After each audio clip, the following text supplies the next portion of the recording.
మన నారా లోకేష్ గారు వైఎస్ఆర్సీపీ ఎమ్మెల్సీ వరదు కళ్యాణి గారు అడిగిన ప్రశ్నలకి సమాధానం చెప్పుకోలేక ఏం పీకుతారు అనే సమాధానం చెప్తున్నారంటే నిజంగా ఆయన సంస్కారానికి అదే నిదర్శనం. ఇటువంటి భాష ఒక మహిళా ఎమ్మెల్సీ అడిగిన క్వశ్చన్లకి సమాధానం చెప్పుకోలేక నోటుకొచ్చినట్టు మాట్లాడుతున్నారు ఆయన. నేను ఒక క్వశ్చన్ అడుగుతున్నానండి మీ భాషలోనే. జగనన్న కట్టిన 17 మెడికల్ కాలేజీలు ఏం పీకడానికి ప్రైవేటీకరణ చేస్తున్నారండి?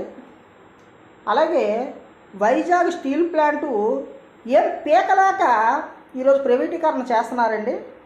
అలాగే 20 లక్షల ఉద్యోగాలు మేము అధికారంలోకి వచ్చిన వెంటనే తెచ్చేస్తాం అన్నారు, ఏం పీకుతున్నారండి?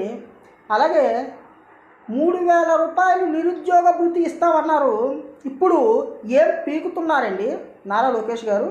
మీ భాషలో మీరంటే ఏం పీకుతారు, ఏం పీకారు, ఏం పీకలేరు, ఇలాంటి పీకలేరు అనే భాషని మీరు గౌరవమైనటువంటి సభల్లోకి తీసుకొచ్చి మాట్లాడుతున్నారు.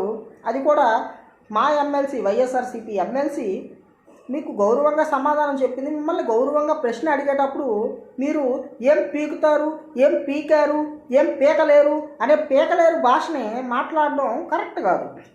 ఇంకో విషయం, ఆడబిడ్డ నిధి ఏంటండి? ఆడబిడ్డ నిధి 18 సంవత్సరాలు నిండిన ప్రతి ఆడబిడ్డకి సంవత్సరానికి 18,000 రూపాయలు చొప్పున ఇస్తామన్నారండి. నెలకు 1,500 చొప్పున ఇచ్చేస్తామన్నారు. ఎక్కడండి? ఇప్పుడు ఏం పీకుతున్నారండి, ఏం పీకారండి చెప్పండి సార్. అందుకే మనం సభల్లో ఉన్నప్పుడు, అది కూడా మహిళలతో మాట్లాడినప్పుడు కొంచెం మనం సంస్కారంగా మాట్లాడాలన్నమాట.